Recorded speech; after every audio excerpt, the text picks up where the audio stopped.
بسم اللہ الرحمن الرحیم۔ ناظرین کرام السلام علیکم۔ آج ہم دیں گے آپ کو ایسی معلومات جس کے بارے میں آپ پہلے نہیں جانتے ہوں گے۔ بات کریں گے خانہ کعبہ کی۔ جب سیلاب سے خانہ کعبہ کی دیواریں کمزور ہو گئیں، اس سیلاب کا نام کیا تھا؟ کیا خانہ کعبہ سیم اسی جگہ پر بنایا گیا جو بنیاد حضرت ابراہیم علیہ السلام اور حضرت اسماعیل علیہ السلام نے رکھی؟ خانہ کعبہ کی لمبائی اور چوڑائی کتنا ہے؟ کیا خانہ کعبہ کی چھت پہلے موجود تھی؟ خانہ کعبہ کی دیواریں گرانے کے لیے کس شخص نے پہلا ہتھوڑا مارا اور پھر اس کے ساتھ کیا ہوا؟ خانہ کعبہ کی تعمیر کے لیے سامان کہاں سے منگوایا گیا؟ خانہ کعبہ کتنے دنوں میں تعمیر ہوا؟ خانہ کعبہ کا دروازہ اونچا کیوں رکھا گیا؟ اور جب حجر اسود اپنی جگہ رکھنے کا وقت آیا تو تنازع کس بات پر ہوا؟ اور ایسا تنازع کھڑا ہوا جو خون ریزی میں بدل سکتا تھا، اسے کس نے اور کیسے سلجھایا؟ آئیے جانتے ہیں ان سب سوالات کے جوابات۔ جیسا کہ آپ جانتے ہیں، خانہ کعبہ کی عمارت حضرت ابراہیم علیہ السلام اور حضرت اسماعیل علیہ السلام نے بنائی تھی۔ اس وقت خانہ کعبہ بغیر چھت کے تھا۔ اس کے دروازے زمین کی سطح کے برابر تھے۔ وقت گزرنے کے ساتھ ساتھ بارشوں اور سیلاب نے دیواروں کو کمزور کر دیا۔ ایک بڑے سیلاب، جسے سیلم نبا کہا جاتا ہے، کے بعد خانہ کعبہ کی دیواریں گرنے لگی۔ قریش کو خوف تھا کہ اگر فوری اقدام نہ کیا گیا تو پورا گھر گر جائے گا۔ قریش کے سرداروں نے باہمی مشورہ کیا۔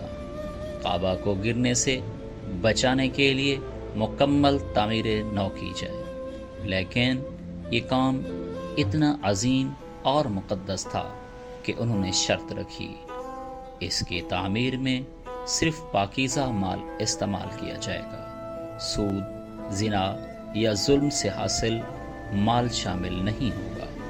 یہاں سے معلوم ہوتا ہے کہ قریش کو بھی اس گھر کی عظمت کا احساس تھا۔ جب انہوں نے پرانی دیواروں کو گرانا شروع کیا تو لوگ ڈرتے تھے کہ کہیں اللہ کا عذاب نازل نہ ہو۔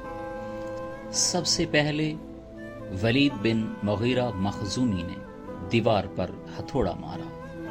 لوگوں نے رات بھر انتظار کیا کہ کہیں اس پر عذاب تو نہیں آتا۔ صبح جب کچھ نہ ہوا تو باقی لوگوں نے بھی دیواریں گرا دی۔ پرانی دیواریں گرانے سے حضرت ابراہیم علیہ السلام کی رکھی ہوئی اصل بنیادیں ظاہر ہو گئیں۔ خانہ کعبہ کی نئی تعمیر میں قریش کے سبھی بڑے بڑے خاندان شریک ہوئے، بنو ہاشم، بنو عبد شمس، بنو زہرہ، بنو مخزوم وغیرہ۔ سامان یمن سے منگوائی گئی لکڑیاں جو کہ جہاز کا ملبہ جو کہ جدہ کے ساحل پر ملا تھا استعمال ہوئی۔ مزدوری اور پتھر لانے کا کام سب نے مل کر کیا۔ نبی کریم صلی اللہ علیہ وآلہ وسلم بھی اس کام میں شریک ہوئے۔ آپ پتھر اٹھا اٹھا کر لا رہے تھے۔ سیرت کی کتابوں میں تعمیر کے کل ایام کے بارے میں مختلف روایات ہیں۔ اکثر مورخین کے مطابق یہ تعمیر چند ہفتوں میں مکمل ہوئی، 20 سے 40 دن کے درمیان۔ دیواریں تقریباً 18 ہاتھ اونچی کی گئی، چھت ڈال دی گئی، دروازہ زمین سے اونچا بنایا گیا تاکہ صرف قریش کی اجازت یافتہ افراد داخل ہوں۔ حجر اسود اپنی جگہ پر دوبارہ نصب کیا جانا تھا۔ حضرت ابراہیم علیہ السلام کی رکھی ہوئی بنیاد کے مطابق یہ عمارت 22 ہاتھ لمبی اور 16 ہاتھ چوڑی بنائی گئی۔ جب تعمیر مکمل ہوئی اور وقت آیا کہ حجر اسود اپنی جگہ پر رکھا جائے تو سخت تنازع کھڑا ہو گیا۔ ہر قبیلہ چاہتا تھا کہ یہ شرف اسے ملے۔ جھگڑا اتنا بڑھا کہ قریب تھا خون ریزی ہو جائے۔ آخرکار ایک بزرگ نے کہا، جو شخص سب سے پہلے مسجد کے دروازے سے داخل ہوگا وہ فیصلہ کرے گا۔ سب کی نظریں دروازے پر لگ گئیں اور اللہ کے حکم سے سب سے پہلے نبی کریم صلی اللہ علیہ وآلہ وسلم داخل ہوئے۔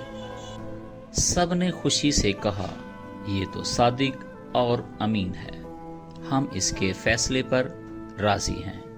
آپ صلی اللہ علیہ وآلہ وسلم نے اپنی چادر مبارک زمین پر بچھائی، حجر اسود کو اٹھا کر چادر میں رکھا۔ ہر قبیلے کے سردار کو کہا کہ وہ چادر کا ایک ایک کونا پکڑ کر حجر اسود کو اٹھائیں۔ جب اس کی جگہ تک پہنچ گئے تو آپ صلی اللہ علیہ وآلہ وسلم نے اپنے دست مبارک سے حجر اسود کو اٹھا کر اپنی جگہ پر رکھ دیا۔